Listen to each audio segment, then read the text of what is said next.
Continuing with our Bring Back Trophies of War series, we have a Type 38 Japanese Arisaka. This was brought back from World War II as a trophy of war. Jeff, why don't you tell us a little bit about this one? A friend of mine owns this gun. He doesn't have the papers or anything for this one. There's no import marks on it, any of that stuff. But it was a Japanese bring back that he had purchased. Just put it in the series just to kind of give a different spin on the bringbacks, because with our Luger and the Mauser that we had, or the K98 rather, those were both from the European theater, and this had been from the Pacific theater with the Japanese. It's a gun that has got its chrysanthemum. If anyone knows much about the Japanese rifles and so on and so forth, there was a chrysanthemum that would have been on the gun right here, stamped into it. Those were ground off by the Japanese before. A lot of these were brought back by Americans. That was supposed to, be part of their religion, and also with, having luck into battle and so on and so forth, and they didn't want to give it to us. So those symbols were ground off. This is a all matching gun. These rear sights on here. What do you mean by all matching? As far as numbers matching, gun and so on. The rear sight on here, there's usually a couple of wings that come out here that are an anti-aircraft sight, and a lot of those have been taken off. Those are gone from here. There would have been in the slot along the receiver right here a dust cover, a metal dust cover, and that, like most of those, are gone from here too, because a lot of those soldiers did not like that piece. It rattled, made noise, got in the way, so most of those were discarded. The outside finish on the metal on this, for being used in tropical climates and so on, isn't too bad. The bore is actually nice and bright. The stock is a little worse for wear. I mean, it's been beat up, banged up, and so on, so it's in bad shape. But I guess you would also be if you were as old as this gun. One thing, a lot of people see these stocks and think that line is cracked and these were patched. That's the way they were manufactured. It was quicker for them to have one piece of wood this way and add this onto it and keep it together with the butt plate and pins, and also part of the bottom metal, the trigger mechanism, than it was to turn a complete stock. It was actually a little stronger this way too. And of course, these were fed with stripper clips. There's a stripper clip guide right here, and this one's in 6.5 Jap. Okay, so what is 6.5 Jap? Well, that's I mean, I've heard the term a lot. Yeah, there were two different calibers that they used: 7.7, which was in the Type 99, and then the 6.5 millimeter, bullet variation, whatever, in the Type 38. The 6.5 is an accurate cartridge, and actually the Arisaka receivers are known as being one of the strongest receivers. I mean, truthfully, they're kind of ugly as a baboon's butt, but they are a very functional and a very strong, receiver.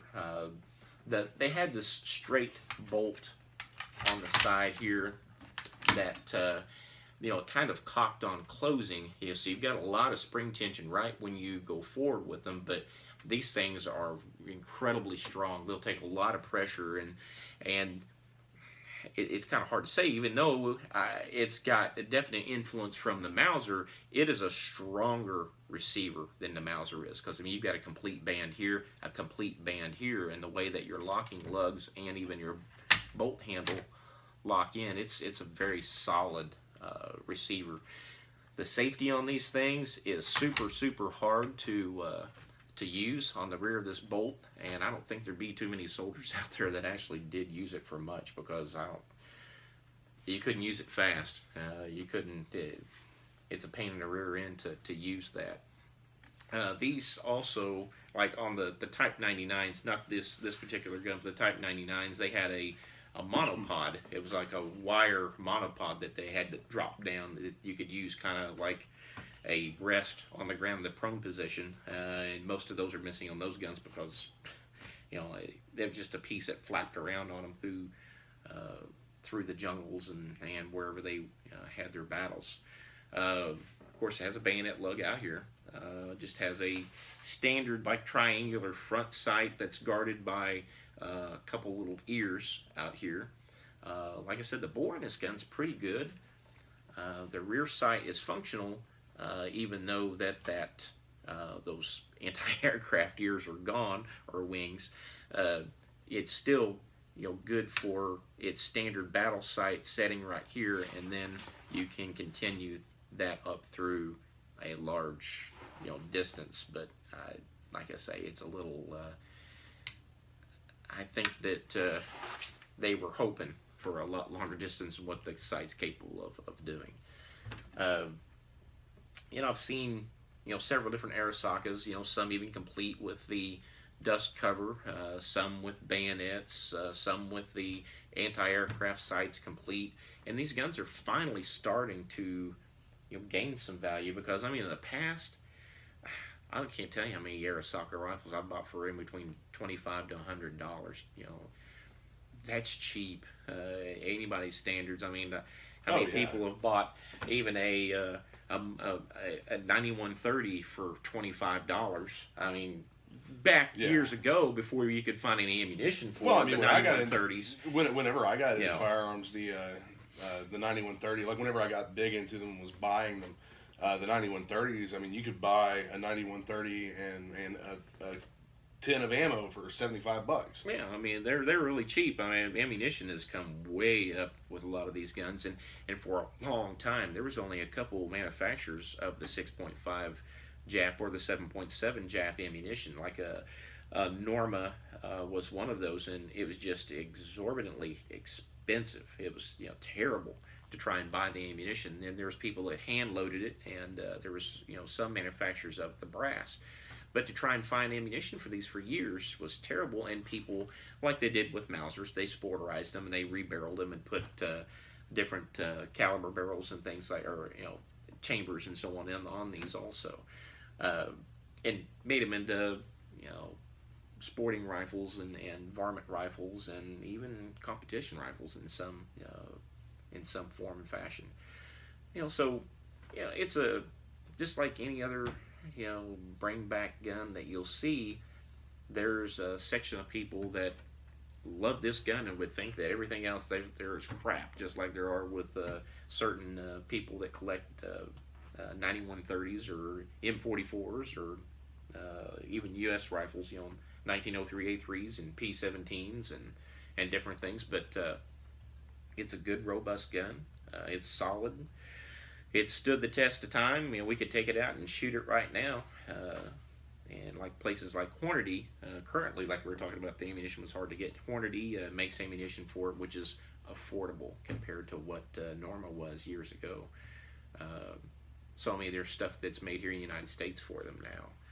And, that kind of lets them be fired even some of these military bolt action rifle competitions that you see out there now, like they have at Knob Creek during the machine gun shoot. They have a bolt action military competition, and I've actually seen people with the Jap rifles down there. You see a mixture of everything there, and it's kind of neat to see them being used there like that. But like I say, we're not going to fire any of the guns we have in our bring back series. Just like I say, I would hate to have anything happen to something like this in one day. Right now, you'll see a lot of these Arisakas that are worth around $250, $350, something like that. They're finally gaining that value. But hate to see something that could be worth $1,000 or something get destroyed by trying to fire at one time. We'll give you guys a walk around of the rifle like we did with the K98. Yeah. And show you up close detail of it, and some of the markings and whatnot. Good deal. Let's get to it.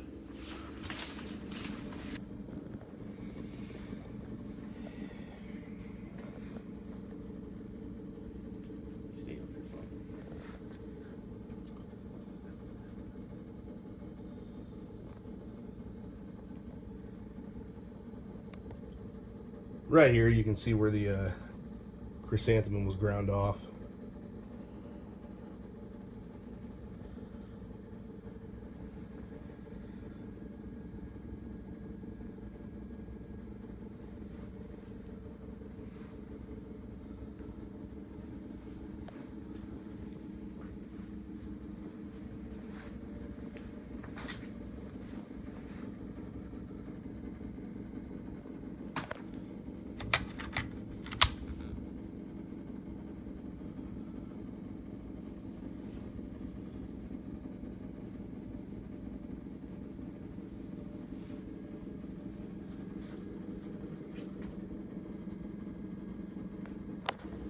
Now, earlier I was talking about this, the chrysanthemum and so on here. You know, I've heard so many conflicting stories about that. You know, like I said before, I've heard that some soldiers, before they thought the rifle was going to be captured, they ground it off because it was a symbol of luck and so on and so forth. But it was the imperial symbol of ownership from Japan, a 16-petal chrysanthemum.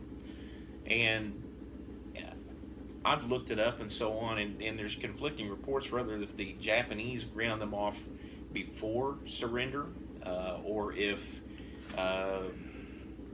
the general of U.S. forces in the Pacific, Douglas MacArthur, ordered the grounding of the chrysanthemum off of them.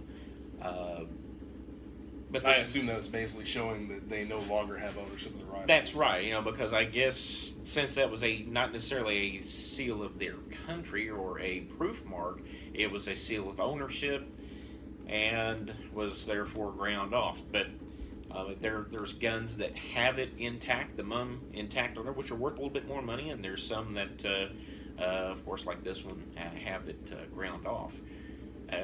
And there's some that look like it's been done really neatly, and there's some that looks like it's been done by a freaking rock and a hammer or something. But it's just like it's not a real clear story as to why they've ground those off or what the symbol maybe meant to the Japanese, other than it, you know, being an imperial symbol of ownership. You know, so you know, that's kind of an odd story in itself, and I'll probably look into that a little bit more. And next time I go to a gun show or I see somebody that's got quite a few Arisakas, usually they're the professionals, and maybe ask them a little bit more information about it. And maybe if you guys know something about it, you can put that in the comments section and let us know. But I've heard so many conflicting stories about the chrysanthemum or the mum on these guns. It isn't funny. But thanks for coming along with us and taking a look at this Arisaka rifle, and we'll have more.